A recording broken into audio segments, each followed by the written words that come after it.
Aula 17, polígonos, relações métricas.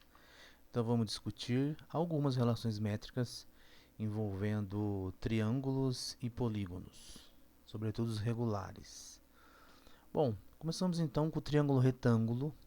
Então vamos considerar um triângulo retângulo ABC, de tal forma que BC é a base e A o ângulo reto, ok? Essa configuração, então eu coloco o ângulo reto aqui no alto e BC é a base, ou seja, a hipotenusa como base, e coloco as medidas dos catetos A, B e C minúsculo e traço a altura H.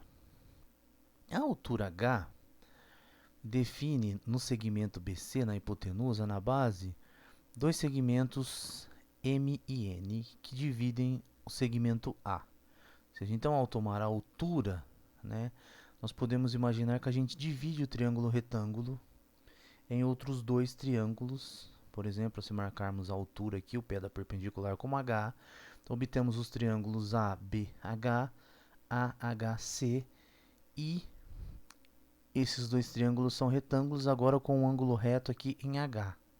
Okay? Então temos A hipotenusa, BC os catetos do primeiro triângulo, retângulo, H altura e MN a gente pode denotar como uma projeção nos catetos. Okay? Ou seja, traçar a altura, esses segmentos MN. Acontece que esses elementos nos dão relações interessantes. A primeira relação que envolve teoremas, o triângulo retângulo é o teorema de Pitágoras, ou seja, nessa configuração A ao quadrado é igual a B ao quadrado mais C ao quadrado, ok? E quando a gente fez a demonstração do teorema de Pitágoras, lá depois que a gente estudou semelhança de triângulos, a gente viu que basicamente o teorema de Pitágoras saía da relação de semelhança entre esses triângulos, os triângulos ABC, o triângulo ABH, o triângulo ABC grandão com o triângulo ACH. Então essa divisão aqui, definida pela altura nesses dois triângulos, nos dá a semelhança entre os três triângulos, em particular entre o triângulo grandão ABC com os dois triângulos menores. Okay? E daí a gente tira, por exemplo, que os dois triângulos menores também são semelhantes. ABH, AHC são triângulos semelhantes. Então aqui, e aí esse era um dos argumentos que a gente provava o teorema de Pitágoras. E dessa semelhança, a gente tira três relações. ABC dividido por CHN, né? Então dessa relação do triângulo ABC com o triângulo ABH, a gente coloca então os lados ABC em cima, CHN, os lados correspondentes, né? Ou seja, fazemos a correspondência da semelhança de triângulos. No triângulo grande com esse, no triângulo grande com outro menorzinho, tá? E aqui está então, e aqui também a relação dos dois triângulos menores, CHN e BMH, ok? Que corresponde ao triângulo ACH. Tá? E então essas relações nos permitem obter, por exemplo, essas três igualdades que acaba ajudando a gente nos exercícios e para entender melhor como se relacionam os catetos com a altura e com essas projeções. Bom, a primeira, né, que o quadrado de um cateto é o produto da hipotenusa pela projeção desse cateto. Ou seja, né, se você observar daqui, nós temos que A vezes N é igual à hipotenusa, igual ao produto C ao quadrado, produto desse cateto C. A mesma coisa, a hipotenusa vezes M é igual a B ao quadrado. Então, a gente pode olhar esse desenho e imaginar assim, né? A vezes N é igual a C ao quadrado. A vezes M é igual a B ao quadrado. Então, numa análise rápida, na hora de resolver alguns exercícios, essa igualdade pode ser bem útil, tá? Outra igualdade interessante é que H ao quadrado é igual a M vezes N. Então, a altura é igual ao produto das projeções. Então, o quadrado da altura, né, de fato, o quadrado da altura é o produto das projeções. H ao quadrado é igual a M vezes N.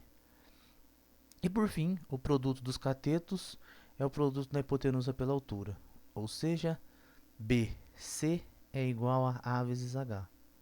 Então, essas são as conhecidas relações métricas num triângulo retângulo. Ok? E são consequências diretas dessa semelhança aqui, né? Tá? Bom, então vamos para o quadrado. O quadrado tem uma relação interessante que é a diagonal é igual ao lado vezes raiz de 2. Consequência direta do teorema de Pitágoras. Então, um quadrado de lado L tem a diagonal dada por L raiz de 2, consequência direta do teorema de Pitágoras. Aplicando o teorema de Pitágoras, traça a diagonal, você tem um triângulo retângulo, né, isósceles, e o teorema de Pitágoras nos dá essa relação. Então, a diagonal é igual ao lado raiz de 2. Em particular, né, um quadrado de lado 1, a diagonal mede raiz de 2. O triângulo equilátero também tem uma relação interessante, que é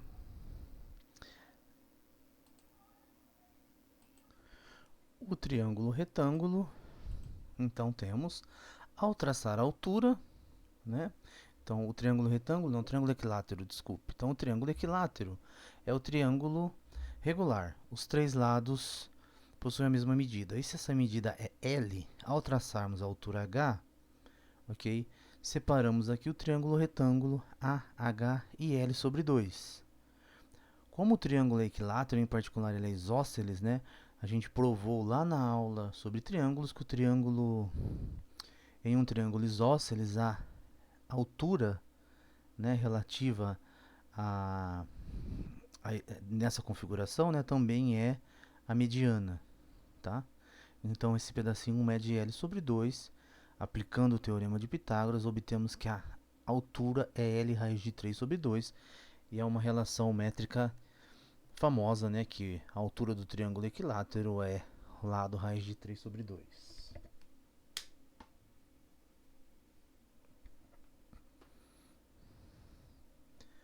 Bom, para um polígono regular, a ideia é encontrar algumas relações métricas para um polígono regular geral, tá? Para isso a gente define esse segmento que é chamado apótema. O apótema de um polígono regular é o segmento que une o centro do polígono ao ponto médio do seu lado, ok? Então você pega o centro que liga ao ponto médio do polígono, esse é o apótema, tá? Em particular, se esse polígono for regular, o apótema vai ser a altura dos triângulos equiláteros que aparece aqui dentro do polígono regular, tá? Bom, triângulo equilátero. Se o triângulo equilátero está inscrito numa circunferência, a gente sabe que isso sempre é possível, né? Vimos na aula passada que o triângulo sempre pode estar inscrito em uma circunferência de raio R, tá? Suponha que um triângulo pode ser sempre inscrito numa circunferência, né? E suponha que o raio dessa circunferência é R, tá? A gente pode fazer a seguinte conta, tá? Ó, vamos então considerar a mediatriz do segmento BC, ok? A mediatriz é o segmento que divide a base, né? Passa pelo ponto médio, divide a base em dois segmentos congruentes. A afirmação é que o raio é igual a MC, onde M é o ponto aqui que a mediatriz toca a circunferência. Então, esse pedacinho aqui laranja é igual ao raio da circunferência. Uma propriedade bem útil, sobretudo nos exercícios. Tá? Então, ao inscrever um triângulo em uma circunferência, traçamos a mediatriz, formamos esse outro triângulo aqui, de maneira que esse pedacinho MC tem a mesma medida do raio. E como é que a gente vê isso? Bom, destacamos então esse triângulo. Ok? Que triângulo é esse? É o triângulo AMC. Note que esse lado é duas vezes o raio, porque é um diâmetro. Ok? Tá? Por que, que a gente pode garantir, né, que essa mediatriz passa pelo centro? Porque é um triângulo equilátero. Um triângulo equilátero, né, a altura coincide com, na verdade, um triângulo isósceles, né? A altura coincide com a mediatriz e coincide com a bissetriz, tá?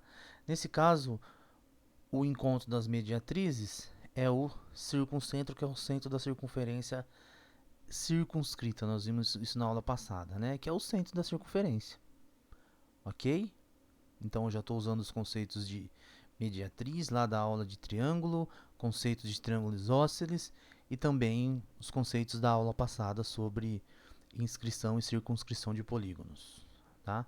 Então eu posso garantir que esse pedaço aqui é 2R e é o raio, é o diâmetro da circunferência. Aqui temos o lado do triângulo e aqui embaixo a medida R, ok? Que é o raio da circunferência. Então, na verdade, a gente aplica o teorema de Pitágoras nessa configuração e conclui que o lado é o raio raiz de 3. Essa aqui é uma propriedade interessante. Para mostrar que MC é o raio, basta ver aqui que aqui nós formamos um triângulo retângulo, né? Se você ligar aqui o triângulo M, o centro até o C, nós temos um triângulo equilátero de fato. Tá? E aí o lado, um dos lados é o raio. Consequentemente, o MC é igual ao raio. Aplicando o teorema de Pitágoras nesse triângulo maior, nós obtemos essa relação interessante, que o lado do triângulo equilátero é igual ao raio raiz de 3. Que raio? O raio da circunferência circunscrita. Ok? Bom, um pouquinho mais, a gente ainda pode refazer aqui esse outro triângulo ACM, ok? ACM não, o centro CR, esse triângulo equilátero aqui, e observar o seguinte, o apótema é o centro do polígono até o lado, ok? E se você observar um pouquinho, a gente consegue garantir que esses triângulos são congruentes. Tem um lado em comum, o outro lado é o raio e o ângulo aqui em cima iguais. São congruentes, então esse pedacinho aqui embaixo também é o apótema. Então duas vezes o apótema é igual a um raio, usando a congruência desses dois triângulos aqui. Então o apótema é igual ao raio sobre 2, no caso do triângulo equilátero circunscrito numa circunferência. Então essas são mais algumas relações métricas que envolvem o apótema. Para o hexágono.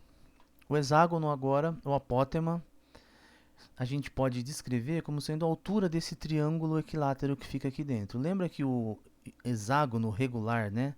Então os lados são todos iguais, o triângulo que vai se formar aqui é um triângulo equilátero, o apótema vai coincidir com a altura. Logo é L raiz de 3 sobre 2. Ok? E L também é igual ao raio da circunferência, porque esse triângulo aqui é equilátero. Então o apótema de um hexágono regular é o raio raiz de 3 sobre 2. Onde R é o raio da circunferência circunscrita. Ok? Quadrado. Tivermos uma circunferência circunscrita ao quadrado. Nós temos que a diagonal é o lado raiz de 2. Ok? A diagonal é duas vezes o raio. Isso nos dá então que o lado é o raio raiz de 2 e o apótema, então, ao olharmos para esse triângulozinho aqui, RL sobre 2A, aplicando o teorema de Pitágoras, concluímos que o apótema é o raio raiz de 2 sobre 2. Ok? E é claro, né? Uma vez que essa figura é um quadrado, a distância do centro até o lado, né, o apótema, ele também vai formar aqui um ângulo reto, tá? E vai dividir o lado em dois, tá? Ou seja, o apótema ali passa pelo ponto médio do lado do quadrado. Bom, então vimos algumas relações métricas nos polígonos regulares, e essas relações elas são consequências basicamente do teorema de Pitágoras, e e são bastante úteis para resolver exercícios. Obrigado, até a próxima aula.